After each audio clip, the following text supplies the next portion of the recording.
Olá, leitores, como vocês estão?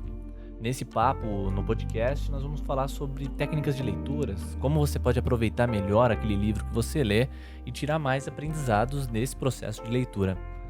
O primeiro ponto que eu sempre procuro durante minhas leituras é pela essência. Qual é a parte que traduz o livro? O que é essencial nesse livro? O que poderia resumir? Poderia retirar tudo aquilo que fosse detalhe, que fosse só capa, só aparência. Se a gente desmontasse esse livro, as ideias desse autor, o que seria a essência? E aí eu me coloco num processo de pensamento, de reflexão. O que será que realmente é essencial aqui? Qual que foi a ideia que esse cara quis traduzir? Porque um livro ele tem seus altos e baixos, ele tem as suas camadas como uma cebola. Mas a função do leitor é interpretar, é entender o que está por dentro dessas camadas e tirar a essência. E é um desafio e tanto. Mas quando você se faz essa pergunta, quando se provoca, o seu cérebro começa a buscar essa ideia, esse referencial, que é a essência. Assim como pensar sobre essência, tem uma outra ideia que é parecida, mas ajuda a gente a não perder o fio da meada. Um outro pensamento, uma outra ferramenta mental seria a guia mestra. Temas e ideias que estão amarrando aquele livro, aquela obra. Você, durante a leitura, tem que buscar qual é a guia mestra. Quando você vai lendo parágrafos, capítulos, trechos, você começa a perceber que eles estão conectados a alguma coisa, a alguma ideia, ou algumas ideias, ou alguns temas. Então, quando você percebe isso, começa a ser mais fácil encaixar as pecinhas do quebra-cabeça. Assim como montar um quebra-cabeça fica mais fácil quando a gente começa a montar pequenos blocos, a leitura fica mais produtiva quando a gente assimila as ideias que estão amarrando toda a obra. Porque um livro ele sempre ele tem uma ideia que amarra ele ou ideias que amarram. Quando você encontra alguma dessas ideias, a leitura fica mais produtiva, funciona melhor. Então, qual é a guia mestra? Por onde será que o autor está costurando essas ideias? Geralmente, no meio da guia mestra está a essência, aquilo que é indispensável.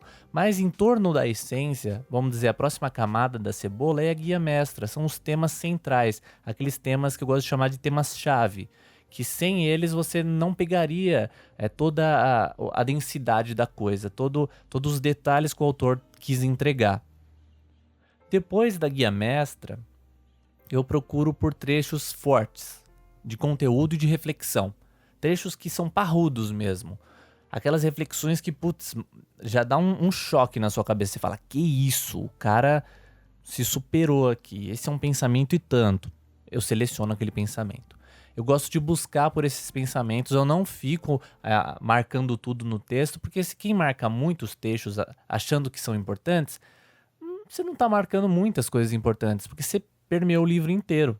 Você tem que treinar e aguçar sua mente para procurar aqueles pontos que são importantes mesmo. Então, essa ideia de procurar trechos fortes de conteúdo e de reflexão te dá pistas para encontrar a guia mestra e da guia mestra pistas para chegar na essência. E por último, uma coisa que funciona muito bem se você quer trazer essas ideias para as pessoas ou num bate-papo, você pode procurar no livro curiosidades e temas que chamam a atenção das pessoas. Então, quando você lê um livro, tem sempre um tema curioso, tem sempre uma coisa que ela chama a atenção. E se você contasse para alguém aquilo, ela vai falar, caramba, nunca pensei nisso, pô, que curioso, que interessante. Quando você lê num livro como O Discreto Charme do Intestino, que a gente tem um volume imenso, quilos de bactérias na nossa flora intestinal, ou que nós temos células em grande quantidade, assim como temos bactérias permeando o nosso intestino grosso, são coisas curiosas. As pessoas, como assim? Existem bilhões, trilhões de seres que moram no meu intestino? Pois é. Então, quando você pega essas pequenas coisas, você vai recheando o seu repertório, vai tornando ele mais divertido, inclusive no bate-papo. Quando você traz essas ideias para as pessoas, torna a apresentação daquilo mais fácil. Num livro que eu li há muito tempo atrás, deve ter uns 2 anos, eu acho, do Leandro Carnal, ele é um livro que chama Detração. Ele fala como que ele usava um método curioso na sala de aula para chamar a atenção dos alunos, é que ele contava algum defeito, ou algum fato fantástico, ou um adultério, ou uma fofoca muito grande de uma época que ele tenta apresentar. Como historiador, nem sempre ele consegue chamar a atenção das pessoas ali trazendo temas que são densos ou com muitos detalhes. Então ele pegava um general nazista e contava uma curiosidade do cara, e você fala, nossa, o cara era um general, mas fazia isso? Ou ele conta uma fofoca da época do Império. Então, quando você pega curiosidades assim, coisas divertidas durante a leitura e apresenta para os outros, elas vão fixar aquilo e vão sentir muito mais prazer em te ouvir. Depois desses 4 pontos que eu considero chave na minha leitura, eu vou para as ferramentas. Das ferramentas, a primeira são notas, que eu faço pouquíssimas. Só quando é muito importante eu faço uma anotação sobre aquilo que eu estou lendo. Então, quando eu percebo que uma coisa é muito relevante, muito importante, e ela se conecta com algo que é importante para mim, eu anoto. Eu faço ali uma reflexão, um link mental que eu possa depois usar.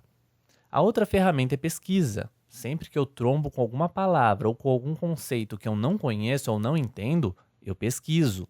Porque a pressa de terminar um livro logo pode te levar a não ler ele direito. Então, que vantagem você tem se você lê 5 livros, mas você não absorveu nenhum deles direito?